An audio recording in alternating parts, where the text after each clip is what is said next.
Dan Hooker, Triangle Choke's radio show producer, unconscious. During an appearance on the Morning Rumble, the UFC lightweight contender was asked to execute a triangle choke on Mitch Farr, one of the show's producers. Dan, back into it again! Dan's excited. Oh my God. He's really tapping. He slipped. He slipped.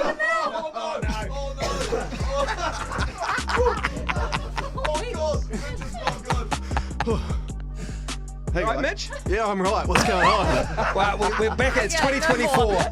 I think he went to sleep. I think Mitch went out. He went out. Oh, Like a really? live 80.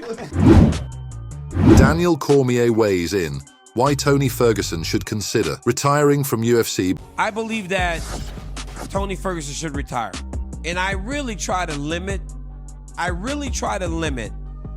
trying to show a man the door. Because nobody knows when someone's done until they know that they're done. You know, you and I spoke about this in year one of the show, where we spoke of how difficult it became for you to even walk down the stairs at your house, and you knew, man, I can barely get to Sundays, and I knew the same thing.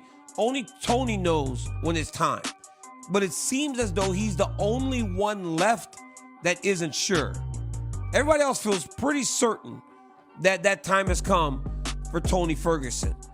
Paddy Pimblett fought really well in the first round. Yep. And he did a good job with his grappling. But I don't know, man. He told us that he had made all these improvements in his striking and he was going to keep his chin down as he approached the striking. It just looked the same. And it was a decision victory against Tony Ferguson, who lately has not been able to get to the final bell inside of his fights. Granted, he was fighting Michael Chandler and Justin Gaethje and Nate Diaz. He's fighting killers, right? But I just did not, I don't know, man. I don't think Paddy fought bad, but I think that he needed to do a little more. That's why it pisses me off so much when people compare everybody to Conor McGregor. When Conor McGregor was on his way up, he was finishing dudes. And he was knocking dudes clean. He was doing his thing. He was doing his thing. It was never close. Next, Tony Ferguson rejects retirement calls. The former interim UFC lightweight champion Tony Ferguson tied BJ Penn for the most consecutive losses in Octagon history this past Saturday when he dropped his 7th in a row, a unanimous decision against Paddy Pimblett. Following UFC 296, Dana White expressed his desire for Ferguson to retire, but it seems unlikely that his wish will be granted as the fighter shows no signs of stepping away from active competition. Ferguson posted to social media Wednesday, and the caption to his post indicated he will not be retiring and will continue to push forward. Love my fans and supporters. You all are fire. Met lots of you Saturday, this weekend, this week. Keep the faith. One foot in front of the other bit. Remember what I said, crew. Champ CSO, there is no success without struggle, not retiring casuals.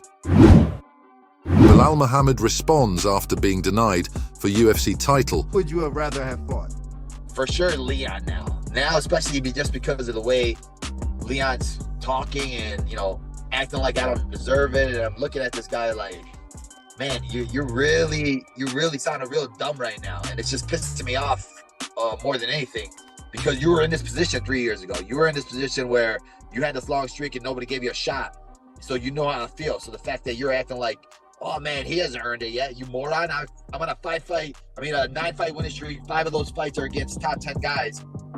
4 of those are against top 5 guys. I've literally beaten every single person in the division that wasn't the champion. I have more ranked wins than Usman, and he was the champion. So don't tell me that I haven't earned it. I haven't deserved it. You just sound dumb. So like, that's what's pissing me off more than anything. Kobe, like, I would have walked through Kobe if I fought him that night. I'm looking at this guy like, bro, this is the guy that they gave the title shot to. This guy literally looks like an amateur fighter out there.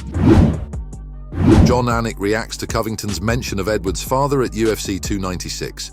He believes that UFC fans and fighters are selective when holding Colby Covington accountable for his words and wonders why Covington didn't receive as much slack when going after him. Colby Covington is a perpetual line crosser, so I will admit, and I know this is the minority opinion, to being a little bit surprised at just how upset the masses were. I can understand Leon Edwards and his family being very upset. Leon is still carrying emotion from his father's murder.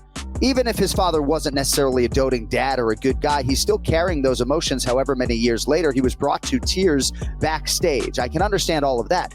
But I feel like Colby always crosses the line, right? Yeah. There was no promotional rage at all from the UFC when he threatened that my kids would all grow up without a father, right? I didn't hear boo. So it seems like there's almost some selectivity when it comes to the rage with Colby Covington. Now, as far as him talking trash about Stephen Wonderboy Thompson, I didn't think he needed to close it out with the word pedo, pedophile. But I thought the stuff about a bus with no windows in Simpsonville, South Carolina, you and your dad sort of letting the kids on the bus, like, full disclosure, I thought that was hilarious, but I thought he just took it a little bit too far. Thanks for watching.